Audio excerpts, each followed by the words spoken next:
কি জানি কেন ভোলা মাছের এই রেসিপিটা যাকেই একবার খাইয়েছি সেই বলেছে খুব ভালো হয়েছে। দেখো তো তোমাদের ভালো লাগে কিনা। আর ভালো লাগলে একটু কষ্ট করে কমেন্টে জানিয়ে দিও। আমি তো অন্তর্যামী নই যে মনের কথা বুঝে যাব। কাঁচা লঙ্কা, আদা আর একটা পেঁয়াজ আর একটা রসুন এইভাবে একটা মিক্সিতে পেস্ট করে নেব।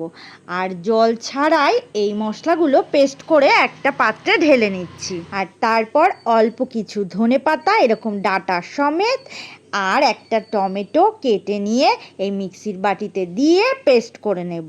ভোলা মাছের টুকরোগুলো ভালো করে ধুয়ে জল ঝরিয়ে নুন, হলুদ আর লঙ্কার গুঁড়ো ভালো করে মাছের সঙ্গে মেখে নেব। এভাবে ম্যারিনেট করে রাখলে মাছের মধ্যে কোনো গন্ধ থাকবে না, সেটাও চলে যাবে। গ্যাসের ফ্লেম মিডিয়ামে রেখে এই রান্নাটা কিন্তু